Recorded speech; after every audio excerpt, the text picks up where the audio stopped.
I'm Vishal Gaur. I'm a faculty member in the school. I'm the Associate Dean for the MBA program, and I'm joined here by three of my colleagues, Professor Drew Pascarella, who teaches the investment banking immersion, Professor Mark Milstein, who teaches the immersion in sustainable global enterprises, and Professor Randy Allen, who teaches the consulting practicum.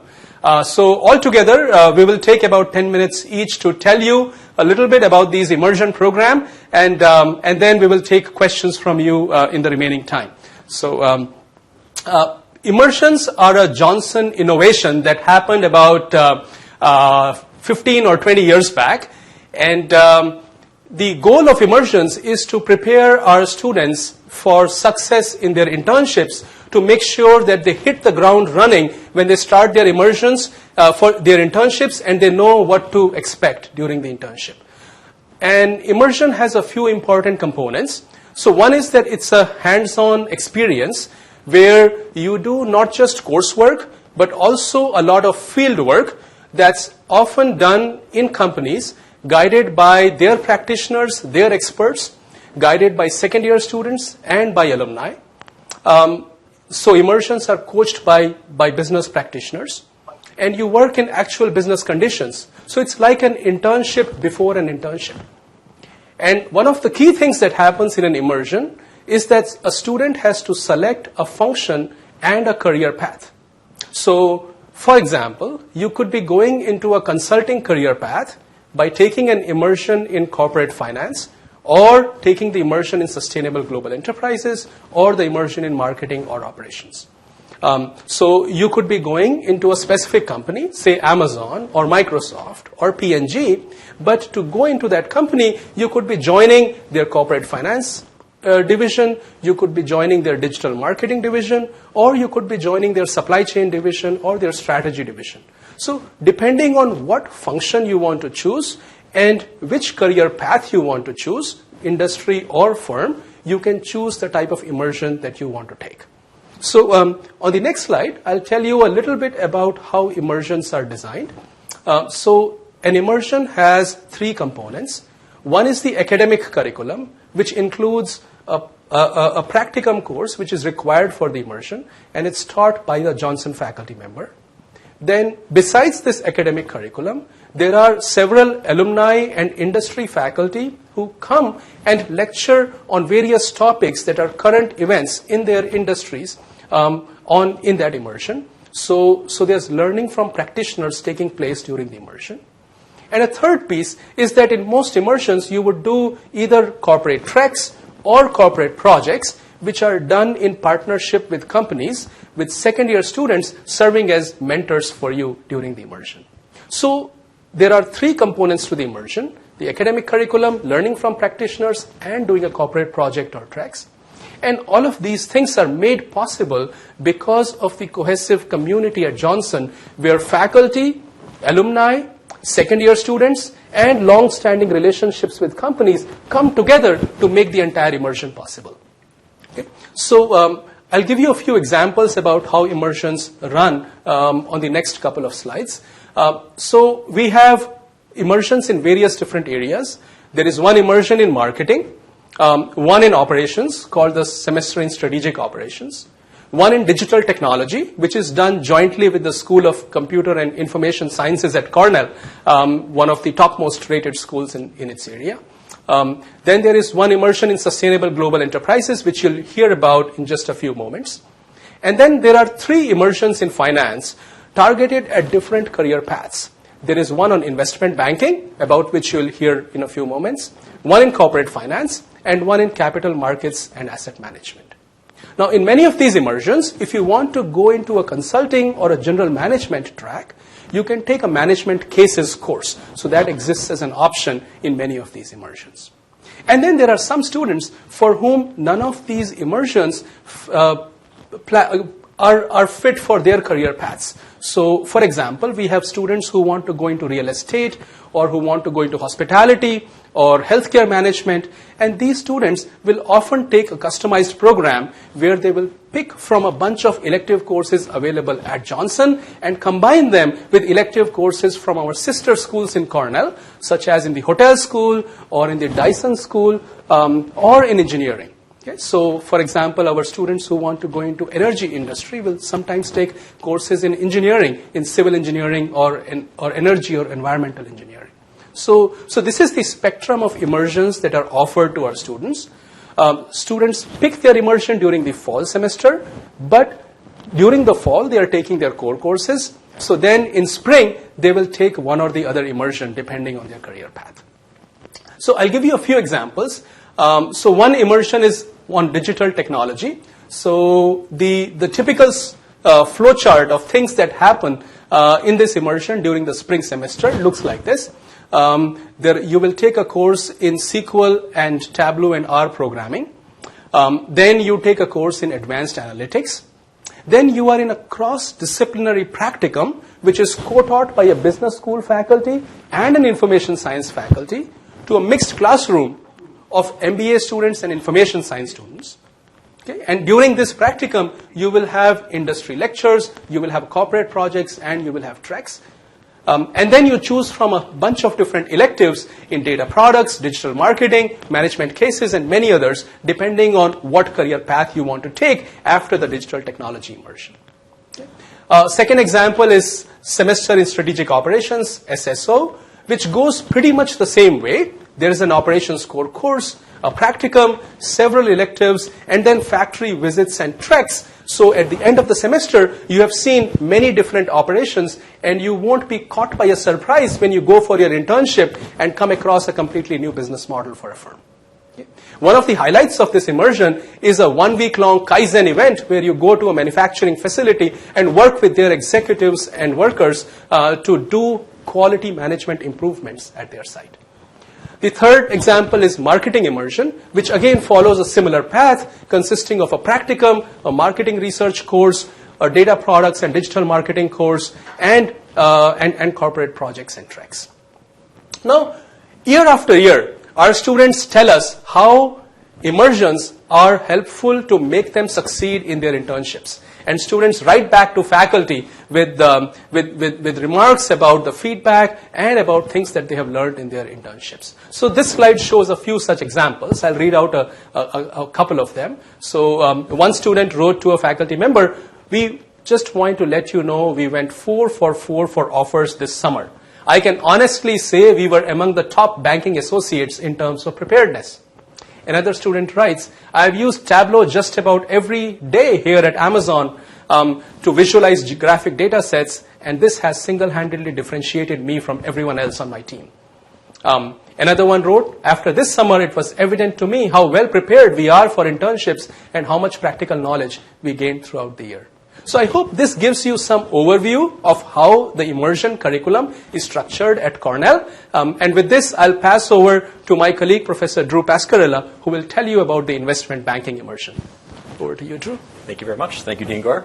And I'll add my thanks for joining what I think is a great immersion session, overview session today. And also welcome you to our TV studio. So you'll see a pretty high quality production here today. This is a studio that we use for our world-class faculty to interact with the media, for media interviews, in addition to doing distance learning, distance teaching. And personally, I come down here to record video lectures for 101 type topics that my students might need to know along the way as they are focused on their immersion. So just by way of background, I was a Johnson alum, so I have a little bit of a unique background, and I think I'll explain that in some amount of detail because I think it provides for a very good fit for what I do here at Johnson. So I'm a 2001 graduate of the investment banking immersion and of Johnson. I, before business school, was working in an IT capacity at Goldman Sachs, so I was a traditional sort of career switcher from back office to front office. I used Johnson and the IBI to enable that goal. And I spent about 10 years as a TMT, or technology, media, and telecom banker at Citi in New York City, and was fortunate enough to be hired back as now the third generation faculty member for the IBI in 2012. So I've been at this for about 5 years. And I think that's somewhat of a unique perspective. So I was a student. I look just like, much older, sadly, but I look just like the students that are now in my program, and I can empathize and understand their needs along the way. I was a recruiter. So while I was at Citi, I was a team captain for Johnson's recruiting efforts for about 8 years, and I also served time on the Wharton, Sloan, and Columbia recruiting teams. So I have probably 1,000-ish interviews under my belt, and I know what you need to sound like and look like in an interview. And importantly, I was a senior banker at Citi and understood what it took to be a good associate, vice president, director, managing director along the way. So when I got here in fall of 2012, I took over what was a very successful program and added a little bit of my own thought to providing what I think is an absolutely world-class system that we have. And I took the thought processes associated with being a student, being a faculty member, being a banker, being a recruiter, and tried to really optimize for the experience. So I want to talk to you about really 3 things today. The first is what we do inside the IBI, how we do it, and how we're tracking in terms of our recruiting results. So with respect to what we do, the IBI and any immersion inside of Johnson or any experience that you'll have in any MBA program has to be coupled with what you bring in. So our admission staff is working very hard to make sure that we're screening for the best students and that these students come in with excellent capabilities. As it pertains specifically to investment banking and success in that industry, I would say things like having sound judgment, passion for finance, a desire to win, being able to work well under pressure, high levels of teamwork acumen, high stamina. These are things that we can help you develop, but that we would hope that you would have somewhat of a head start as you arrive here. What I'm most focused on as your IBI leader is providing you with the ability to quickly formulate a view based on limited information, ability to present and articulate that view, execution excellence, transaction experience, superior technical skills, and what I would consider to be a good start. So there are many careers like this, but investment banking specifically is very much an apprenticeship business. You learn on the job, and the way you get into that premier sort of apprenticeship position and where the mentorship will be most valuable is if you show up and you look good initially on the job. People identify you as worthy of their investment, and you'll be put on better deals, and you'll have better mentorship and a lot more support along the way. So the way we've engineered the IBI is specifically to give you that head start so that you come in and you look great right away. So how do we do that? Well, there's 5 phases to the IBI. The immersions themselves are spring semester classes, but we consider the investment banking program inside of Johnson to be a year long. The first semester of your first year, we're focused on recruiting success. We're focused on making sure you look great in your interviews so that you get the internship you want. The spring semester, we're focused on preparing you for that internship in a way that maximizes your success, and specifically make sure that you can convert that summer offer, which is, as we know, really a 10-week interview, convert that into a full-time offer. I'll spend most of the time talking about what's going on in the spring semester, but know that we have a very highly coordinated effort that's led by our Career Management Center, led by a 20-year banker who's a colleague of mine, and also a Johnson grad, a 1995 Johnson grad, David Capaldi, who spent about 20 years in the high yield area within JP Morgan and RBC. So a very seasoned professional that leads you through the recruiting process that's highly coordinated, say with me and with the student groups on campus. I take over in a leadership position in January, and the first thing that I do has nothing to do with investment banking. I actually take you to the rock climbing wall at Cornell, which is a really great asset that we have here in Ithaca, and we do some team building, and we make sure that you as a team are gelling and understanding the power of working together. Everything you do inside the immersion, and this is not specific to the IBI, is team-based, as Dean Gar had mentioned. That's really, really important because you'll be working in teams as you get out in the real world, as you know. So to practice that and to have to facilitate the ability for you to be learning from each other along the way is extremely, extremely important. So we start with some team building activity. Then we move into what I would consider to be the IBI core. And you'll be working on essentially one type of, or one example of every type of transaction that you'll see. A bond deal, an IPO, an LBO, and an M&A deal. And we're now into the LBO phase of this core part of the immersion. We were focused on the bond deal to start. So some of you may know that Rockwell Collins acquired BE Aerospace, and it was a deal that was announced back in October of last year. It hasn't closed yet, and the funding for that deal will be by raising bonds, to use the vernacular. So the case that I wrote for the IBI as it pertains to the bond deal was these students acting as investment bankers, playing the role of associates, and I would either play the role of a client or of a senior banker. They would be putting together a pitch book that would go and talk to a client about how that bond deal would actually work. What is the process associated with raising bond capital or raising fixed income capital? What price? How big should the deal be? Who are the investors? So it's really as real world as possible. The second was the IPO deal, where we followed the Laureate Education IPO, which is a for-profit education company. This is a deal that was literally happening in the market as we were working on it. So we were ripping it from the headlines, bringing it into the classroom, and analyzing it and understanding it on a real-time basis.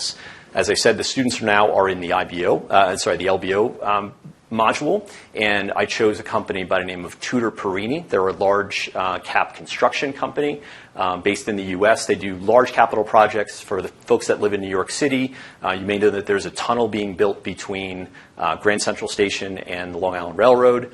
And they are managing that large-scale construction project. There's been a lot of speculation in the market about potentially taking that company private and doing an LBO, so it's sort of the KKRs or Apollos of the world, going through a process whereby that company is taken private and leverage put on. And that's exactly what we're doing. It hasn't happened yet. It's being speculated. I know that there are investment bankers working on this, and I'm trying to provide that real-world environment for the students. So they've been working over the last 2 weeks, putting their pitch deck together, running their LBO analysis, figuring out what the IRR of that deal is, and they'll be presenting to me live in class on Monday, and I'm really looking forward to that. And that's really how the semester progresses. As I said, M&A deal, and then we have a little bit of a break for spring break, and then we start again with a second M&A transaction, a restructuring deal, and then really the highlight of the immersion every spring is, so as I mentioned, we do a little bit of role play where the students are playing the role of an investment banker, and I'm either playing the role of a senior banker or a client, and they're presenting to me. Well, in the last case, the training wheels are off. And I bring in a live client into the classroom, and my students pitch directly to the client. So this semester, the CFO of Under Armour is coming into the class, and my students will be presenting directly to the CFO about what Under Armour should be doing in the market. So the tagline I use is, if you want to be over-prepared for a summer, I think there's probably no better way to do that than to pitch to the CFO of a Fortune 500 company. And I think that experience is, provides that excellence and that great head start that our students need. So from a recruiting perspective, how do we do, or how have we done? The mark that, or the criteria that I use to judge myself and judge the value that the immersion has provided really is in this conversion rate.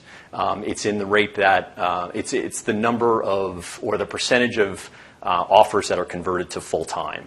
Generally speaking, on the street, so street-wide from all of the top MBA programs and all of the top banks, about 7 out of 10 summer associates in banking convert to full-time. And there are a number of reasons why certain people don't. So our goal is to beat that every year.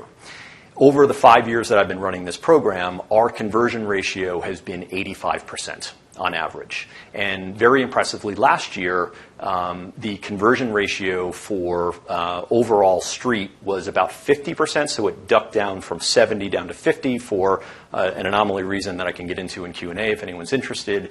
We held our own at 85%. So what does that mean? It means that when our students go out, they're not above the bar. They're considered to be number one in their class or number 1 and 2 in their group.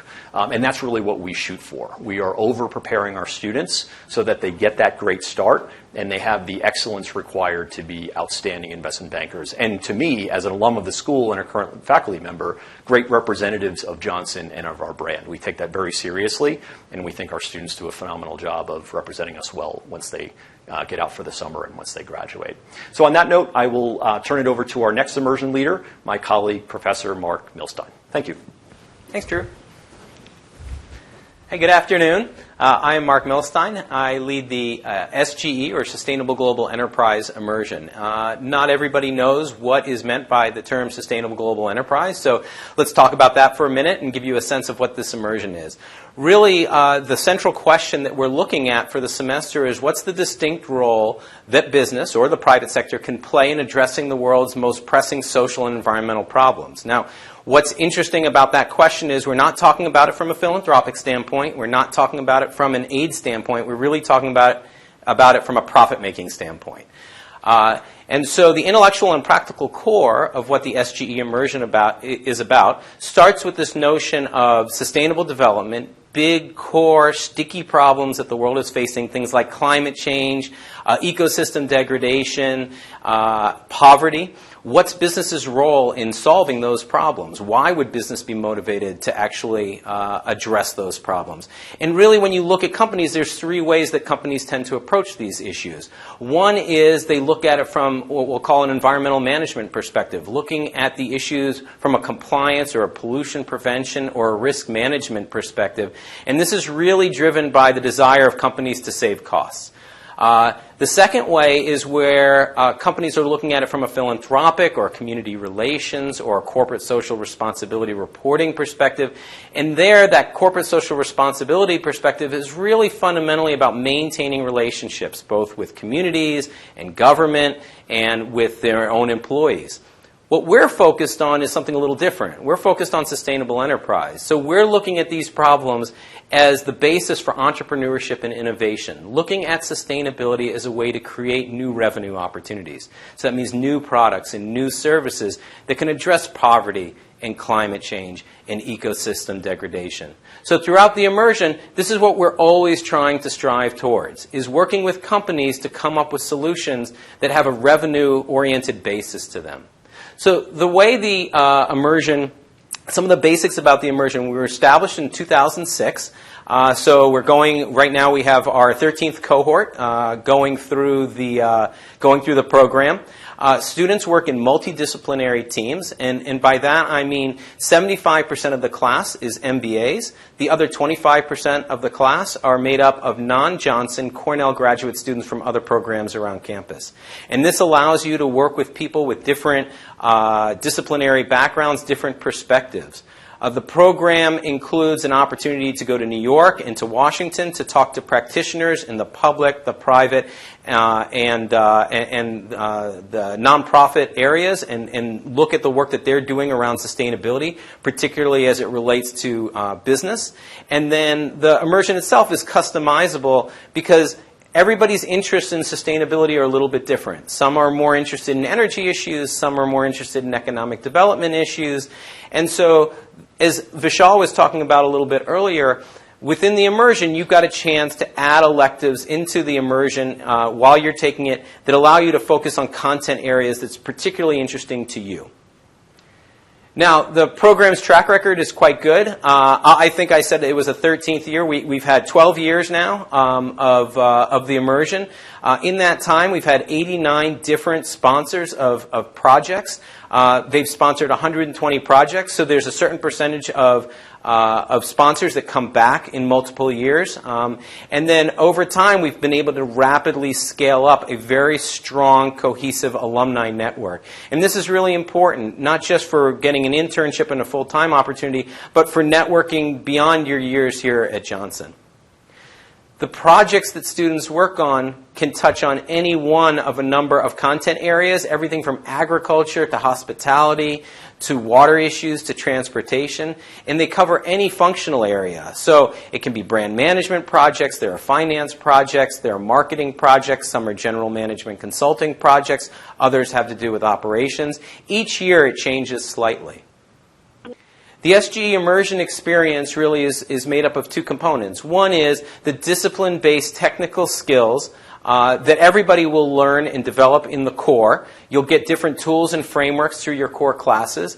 And then you combine those with a managerial skill set that makes a big difference in the contribution that you can make both in your internship and your full-time opportunity after graduation.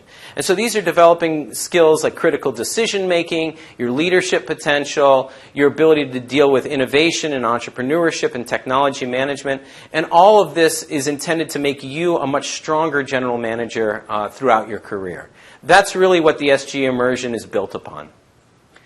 So a lot of folks are very curious when they get here and they start asking about the SG Immersion. What kind of internship can I get? Where can I go? And this is an example of where our students have gone for internships. What you'll notice about the representation of the logos that are on this slide is it ranges everywhere from we've had interns that have worked in the White House and the National Park Service to interns that have worked on Wall Street and Goldman Sachs to working in consumer products companies like Unilever and P&G to working in high tech like Apple and IBM. There's really no one model that an SG Immersion student ends up following, no one path that an SG Immersion student ends up following during their internship.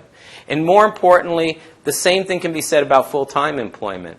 Our students, our alumni are everywhere. They're doing all kinds of things. Some of them are doing very core fundamental jobs that have nothing to do really explicitly with sustainability. They just used their opportunity while they were here to do the immersion, to get an opportunity to work directly with a variety of companies. And then they took that knowledge and it helped make them a better manager going forward.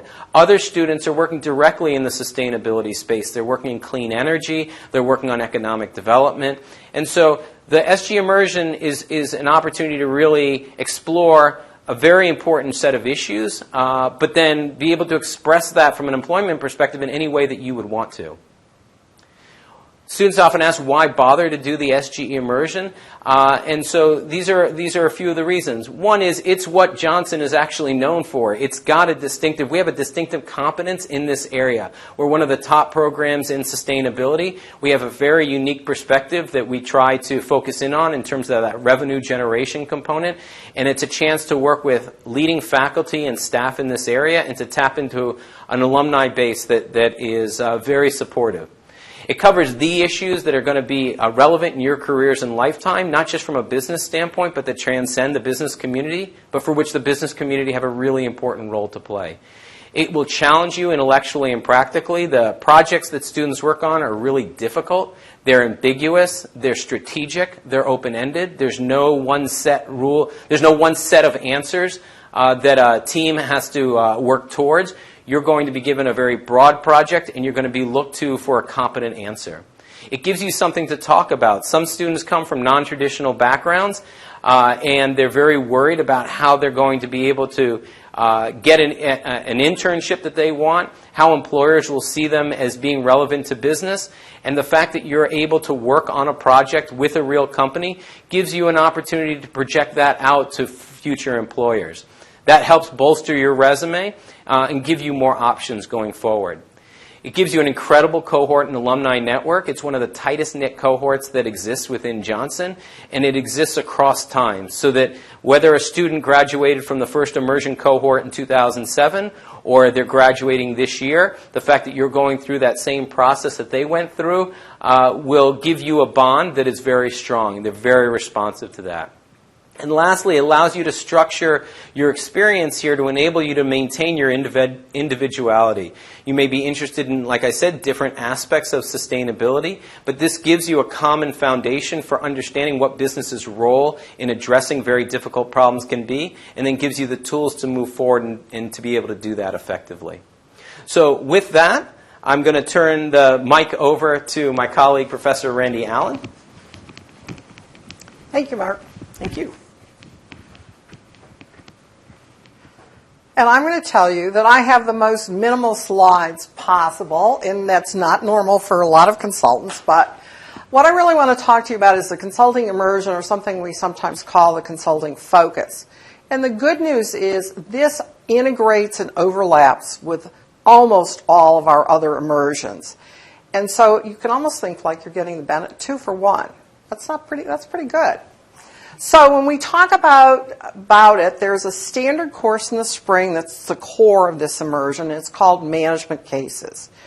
And in management cases, you're really spending a lot of time solving business cases. So you're taking the role of a consultant, working with the C-suite, the CEO, the COO, the CFO, the CMO, the Chief Marketing Officer, any of those key business functional areas.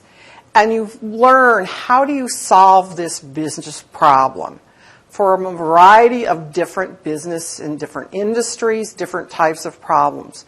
You learn, how do you develop a presentation to communicate recommendations to the client so that they will buy those recommendations and move forward to implement them. And you practice that a lot in a team.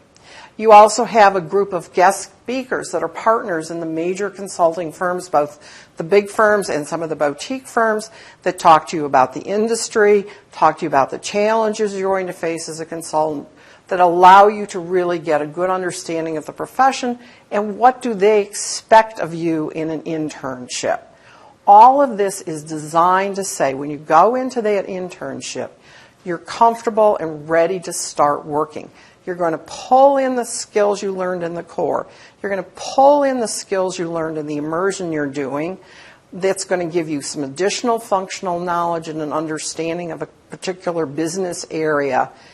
But you're also going to have these analytical skills, presentation skills, communication skills, and understanding of what's expected of you as an intern to be able to successfully convert that into a job. And let me talk a little bit about this, because you may go to a lot of schools and see, well, they've got 40% of their students going into consulting. We have about 25 to 30% of our students going to consulting every year, but we do that by helping them be ready for it, because the majority of our students who go into consulting did not come out of consulting. They didn't spend 2 or 3 years as an analyst and then come back to get their MBA to go back to their firm. We actually help you make that transition from whatever you've been doing, non-consulting, into consulting. And that's really one of the strengths of the program we have. So if I go from that management cases spring course that you've put in with your strategic marketing immersion, the SGE immersion, the semester in strategic operations, corporate finance, unfortunately not investment banking, because they're two very divergent paths and you don't need them both, you're really going to have this good blend that's going to make you very effective. Now, it's not the only thing that we do to make you be prepared for this internship and to get a successful role in consulting. So there's 2 other things, probably 3 I really want to talk about. The first one is BR Consulting. BR Consulting is an internal student-run consulting firm. It operates through the fall and the spring, and it's your opportunity to try being a real live consultant in a very safe environment with not-for-profits and small businesses in the Ithaca area or with Cornell alums. So you actually practice the entire consulting process. You don't have to get the client. The directors get the clients, but you've got to scope the project out. You've got to put together a project agreement. You've got to figure out how your team is going to get the work done. You may have to do primary research. You may have to do secondary research. You may have to do modeling. You have to do an interim presentation to your client. You have to deliver a final presentation. While you're going through that whole process, you're learning about teamwork, all the consulting skills you need. You're learning about client relationships. You've got directors helping you with it, and you have specific training as you go through that process to make sure you're successful. So it's an on-the-job, safe environment, not risky, helps local companies. They pay a little bit of money for it, so they're committed, just like you're committed. But it gives you the capabilities and the skills you need, so when you go in the summer into a consulting firm, you know what you're doing. And you understand what it's like to work with a client, and the pluses and minuses, because there are always issues that come up with clients. I'd like to say they're always nice and easy, and they always give us all the information we need right away. It's not true. So you've been through that, and you understand it, and you know how to deal with it. We have a series of management skills programs in the spring that can augment that give you other additional capabilities that you're going to need. So it'll take you through more in depth. What's the consulting process really like? How do you take a problem and break it down into its components so that you know what you need to do, the kinds of questions you need to ask, so you know how to go get data to solve those questions, to answer them, to come up with recommendations. We teach you about interviewing. And it may sound like interviewing is really simple, and I just came from a lecture to 65 students on interviewing. It's really complicated. To think about, who do you want to interview? How are you going to interview them? What are you trying to get out of it? What kinds of questions do you need to ask? How do you take the interview data and integrate it with other data to come up with recommendations? How do you use it as a way to sell the client and the company that you really understand their problems? So you'll learn about interviewing. You'll learn about data collection, whether it's surveys, secondary sources, primary sources, and the difficulty of getting data. One of the most difficult things. So you'll understand how to go about getting data, one of the critical skills that you'll exercise over the summer. And then we'll reinforce those presentation skills that you've learned in management cases. So these things all work together in a building block process to get you ready for that summer internship. And I know Drew talked a little bit about the fall preparation. We have a very extensive curriculum in the fall to help get you ready for interviews. Much of that curriculum are also the skills that you would carry into the management cases, into BR consulting, and again into your internship. So if you think about it, it's a process that starts when you come and ends when you go into that internship to make sure you've got all the competencies and the critical skills, the critical thinking, the critical analytical skills, the communication skills, the teamwork skills, and the client relationship skills, so that when you come out of the summer, you've got an offer, assuming that you've decided that consulting is still what you want to do. But you've got an offer and you're ready to go into the second year learning all those extra things you want to do. So again, it's a piece that integrates very well with all the immersions.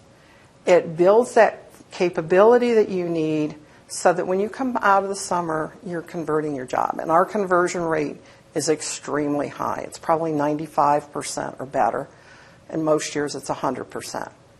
So if you want to go someplace where you're going to learn consulting, you've never done it before, and you really want to understand how do you take your prior work experience, how do you take the core and the other immersions and go into consulting, this is a place to do that. So with that, I'm going to open it up to questions.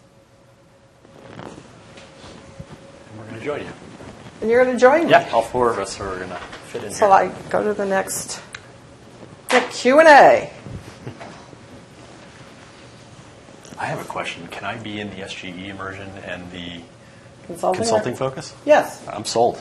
You can do pretty both good. of those together. I'm sold.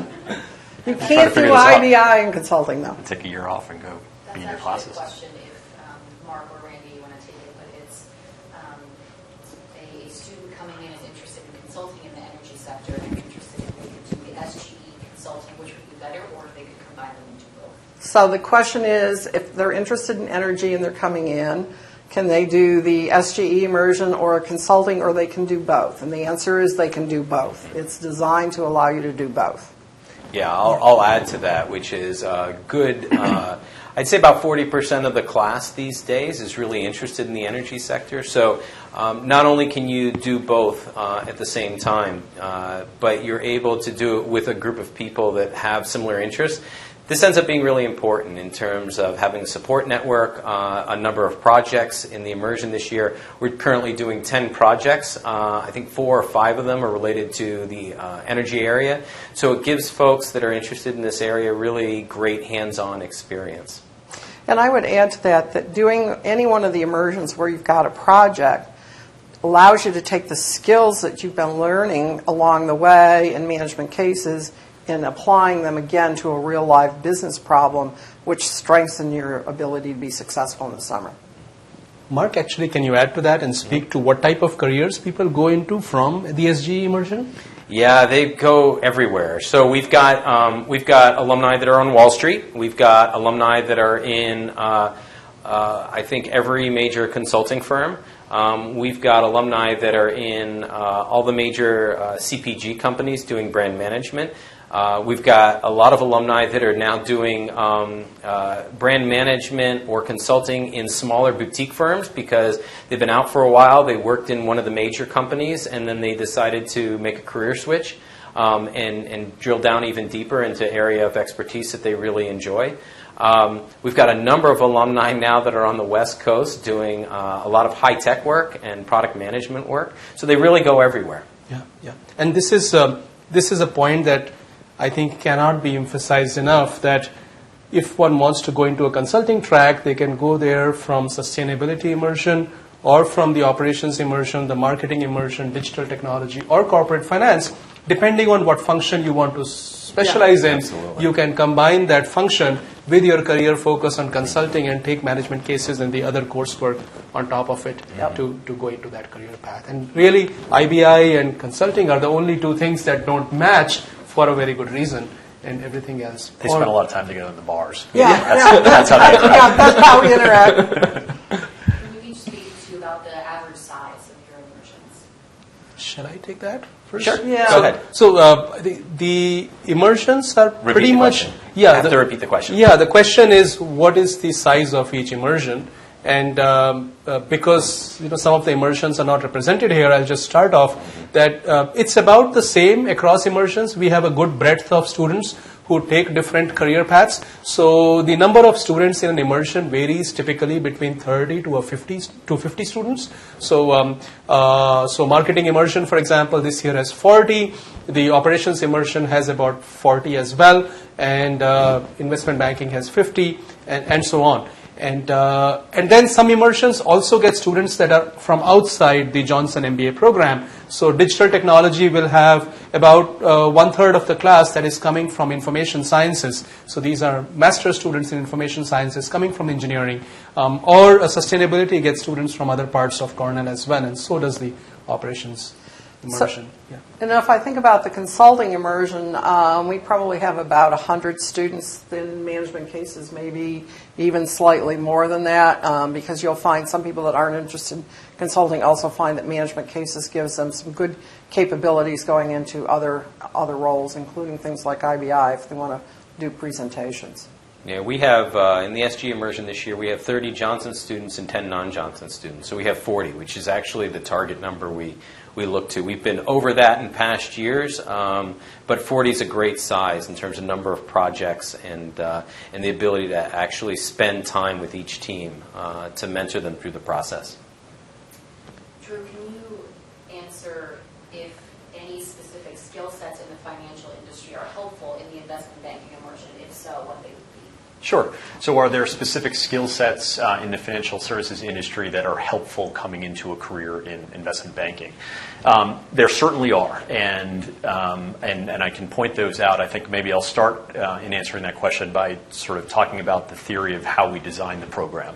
So we are a school of career switchers specific to investment banking. These are students that are coming from one area and they're looking to leverage their MBA, and specifically the Johnson MBA, to develop acumen and a career in investment banking. So the way we design the full year curriculum is we take anybody from a poet and turn them into an investment banker, or we take somebody who worked maybe in another front office finance capacity, sales and trading or lending, and move people over to investment banking as well. So if you think about it as along the continuum, if there's somebody who's really not quantitative, doesn't have any quantitative coursework, doesn't know the sort of basics of core finance, we're very adept at taking that person from all the way over here to investment banking, and we're also adept at taking somebody that's maybe a little bit closer from a skill set perspective and moving them over the edge. What I think is great about Johnson, and this really speaks to our culture, is if you think about the amount of work required to get somebody from here to here, that's a lot more hours, if you will, than somebody who's over here. So what winds up happening inside the class is the people coming in with some finance acumen help the people in their class that have less. And I think that's a really wonderful thing that develops over the course of the first year. Specific to the question of types of skills, I would say, if the language of business is accounting, the language of investment banking is sort of core finance. So things like time value of money and how to price an option and how to value a company, those are critical skills. They're all developed here.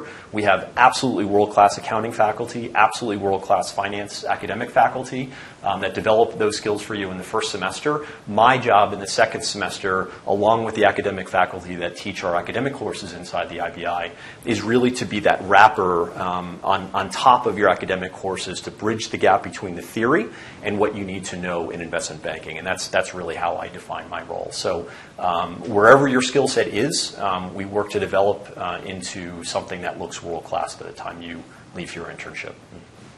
Is anyone able to touch on the feedback that anyone's had from recruiters on any of the immersions?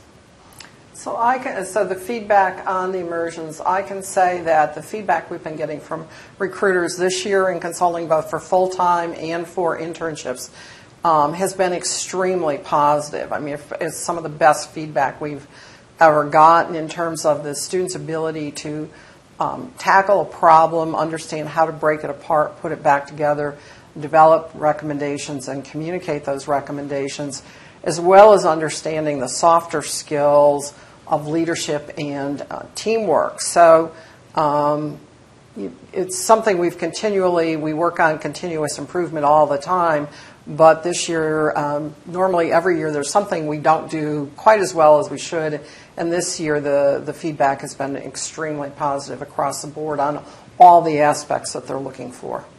So I'll add to that for SG Immersion. So I direct the Center for Sustainable Global Enterprise. Our associate director also has an appointment in the Career Management Center. And so she works more directly with the SG Immersion students on careers, and she works more directly with recruiters. In general, students aren't basically recruiting on the SG Immersion. They're not going to recruiters and saying, hire me because I took the SG Immersion. They're saying, hire me because I have a set of skills. And then they're able to use the experience they're having in the SG Immersion to demonstrate those skills. And then land the positions that they want. From that standpoint, the feedback we get from recruiters is the SG Immersion students are strong students. One of the metrics we always use is in terms of employment, the speed with which students get employment, how many students are employed after a certain period of time. And the SG Immersion is right there with the average of the school. Some years a little higher, some years maybe it falls a little bit behind, but it's generally the average.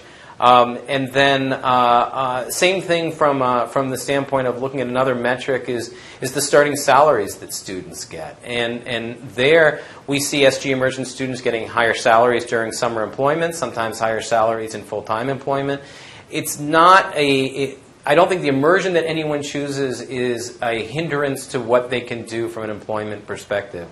But what we hear generally, and Vishal could probably speak to this better than I can, which is the students that are coming out of Cornell are strong students. The fact that the immersion is part of the program that makes them that way, recruiters are supportive of that. Yeah. Please go ahead. Yeah, so I think we can add a few different things to this. One is our students are generally rated pretty highly by recruiters, and the recruiter ranking of Johnson in Business Week ranking was extremely high the last time, and it has generally been keeping at a very good pace and moving up. We look at recruitment in two parts. One is interview success, which is did you get the internship that you wanted, and the other is internship success, which means did you convert your internship into a full-time offer. And programming is done for both these pieces. So that's why doing programming in the fall semester of the first year and the spring semester of the first year are both important, because the interview success depends on what happens in the fall semester, and internship success depends on what happens in immersions in the spring semester. So as Professor Pascarella said earlier, and Professor Milstein and Professor Allen said, our students are able to convert a large number of their internships into full-time offers. So more than 90% for consulting, or more than 85% for IBI, and so on. So I think those are some examples of the type of feedback that we get from recruiters from Immersions. I have to brag too, so I can't let this question go without putting in. So I think in addition to the numbers that Dean Gar had mentioned, I think some of the anecdotal feedback that we get is the highest honor that a summer intern can be bestowed is they become the teacher or the go-to for their colleagues at other schools. So they're so adept at the job and they're so knowledgeable about what the need is and what the deliverables are that the summer interns from other classes or other schools come and ask them for help. And I think that's anecdotal feedback that we get pretty regularly. Dean Gar, can you touch on a little bit what the process looks like for selecting your immersion, what the timeline is, and when that would take place in the process? Absolutely. So the question is, what's the timeline for selecting an immersion? What happens is when you come here in the beginning of August, we start giving information sessions on different immersions. So each of the immersion faculty will come before you and organize a series of information sessions about their immersions. At the same time, you start meeting with your career advisor who starts advising you on the career path that you want to take. So you put these two things together and then you work in your career work group or CWG. So that's a setup that we have where you work with your career advisor and second year students to prepare for your career path. So these three things get together: the CWGs, the information that you're getting from your career advisor, and the information that you're getting from your immersion faculty. And through a series of sessions that take place during August and September, you form opinions about what immersion you want to take. And then in October, sometime in the middle of October, you make a choice about which immersion you're interested in, and you enroll in that immersion. And after that, you start having specific conversations with your immersion faculty member to see if you made a good choice about the immersion, or if there are sometimes students who aren't fully decided and they want to switch an immersion. So at that time, depending on how your career path is evolving and how your interests are evolving, you can switch between immersions all the way up to, I think, the end of December or the beginning of January. These switches are possible. So that's how the immersion selection process works. Like, if you want to add anything further to that. Yeah, we're a little earlier. You have to make a decision about the SG immersion by the middle of December, only because we have to match enrollment to the sponsored projects. Yeah. We have to make sure we have the right number of teams and we have the right number of projects for teams to work on. But there's flexibility there from the moment that folks decide which immersion they want to whether they want to adjust some of what they've seen. We took a student in this year in the middle of December who had selected a different immersion and then upon reflection wanted to come into SGE, and that was fine. We had the opposite occur. We had a student that had selected SGE and decided they wanted to do something else, and that was no problem. Yeah. And that's true for marketing as well and for digital tech, because they also have corporate projects, so we need to choose the projects early enough in advance. So, yeah. And I think the other question lots of students always say, well, if I want to do consulting, is there an immersion I should do? And the answer is no.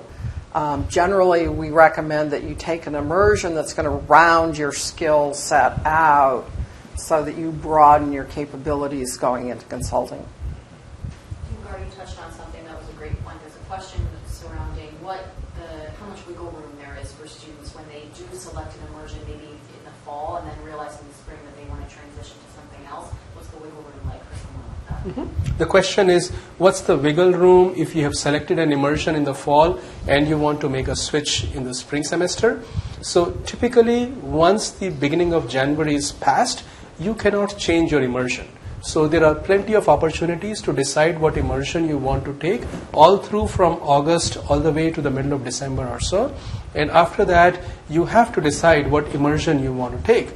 And but even within the immersion, there are some choices available. So when you tie yourself to an immersion, what you're doing is you're tying yourself to the practicum course that you want to take. But besides that, there is a series of electives that are available to you, and you can add drop electives all the way into the spring semester and choose which way you want to go. So for example, if your interests switch from CPG marketing to digital marketing, then you can switch out of courses that deal with CPG type businesses such as customer relationship management and go into a course that deals with digital marketing or with designing data products or consumer internet businesses.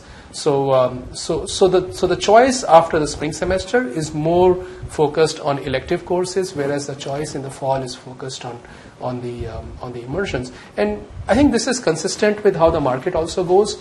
Many of our students will have received their internship offers by the end of the fall semester for, say, banking, or by pretty early into the spring semester, by end of January or so, if you're going into consulting.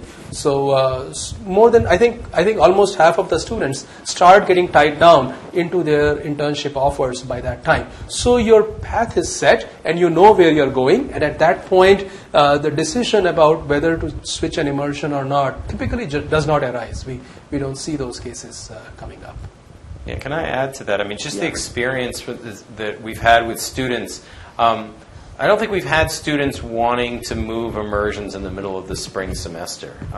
There's a lot of opportunity, as Dean Garsh said, for students to understand what each immersion is and how it fits them in the fall. Being able to talk to second-year students and alumni and faculty about what an immersion really is from an experiential standpoint, what you learn, why you would do it, or why you might want to do something else. There's a lot of opportunity there to find that out. Then when you get into the spring semester, no immersion is going to make or break you from an employment standpoint for the most part. I mean, some are much more tightly tied to employment. For example, Drew's immersion, where students have got to interview much earlier, and they're going to have positions as they go into the IBI immersion. So their reason for switching wouldn't really make sense. They're already committed to that pathway.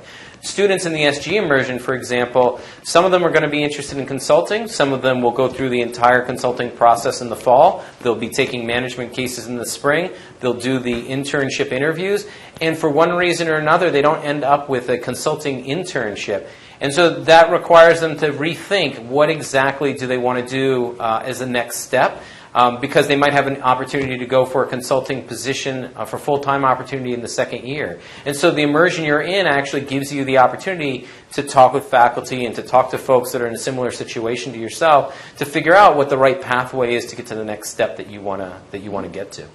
And also to add to that, a successful MBA experience requires choosing one function and then something else on top of it. So after you do an immersion, you have the entire second year available to you to pick a different concentration. So someone could do a combination of marketing and supply chains or operations.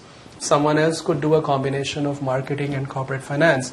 So they would do that by picking a complementary set of elective courses in the second year to complement what they are learning in their immersion curriculum.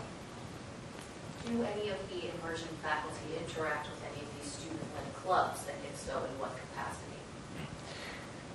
We are extremely tightly wound with the student-led activities. So the question is, how much interaction do we have with the student clubs and broadly the student leadership on campus? So I serve as faculty advisor to the Old Ezra Finance Club, which is the finance club, the student-led initiative on campus that drives the development of investment bankers, corporate finance professionals, and asset management professionals. I meet with them weekly. I meet with the Career Management Center lead, David Capaldi, who I mentioned, weekly. So there's an extremely high level of interaction between the faculty, student leadership, and the career management leadership.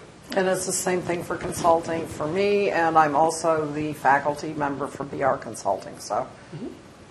Yeah, I advise both the SGE Club, the Sustainable Global Enterprise Club, which is the professional club that works closely with the Center for Sustainable Global Enterprise, and also advise the Energy Club. I know there was an earlier question about energy and the interest there, and we advise both of those clubs, work very closely with them beyond the immersion, on other events, on speakers, on other opportunities to make sure that the club membership is able to leverage the resources we have here institutionally in an effective way to prepare themselves and also get the educational experience that they want. Mm-hmm. And our faculty are active in clubs in many different ways. So supporting student-organized conferences, providing MSPs or management skills practicums that Professor Randy Allen was talking about earlier, and also mentoring students on a one-on-one basis or through various clubs. So these are various different ways in which Johnson conducts its unique and exciting immersion program. A lot of schools talk about practicum-based learning, but the Johnson immersions are really unique, and no school really comes close to what we do here. Thank you very much for joining us today for this session. It's been a short session to give you some overview, but if you have questions, you can reach out to us, and there's an email address that's available here, mba@johnson.cornell.edu. You can write to that email address, or you can write to our admissions team, and we would be very happy to answer any questions that you have. Thank you very much.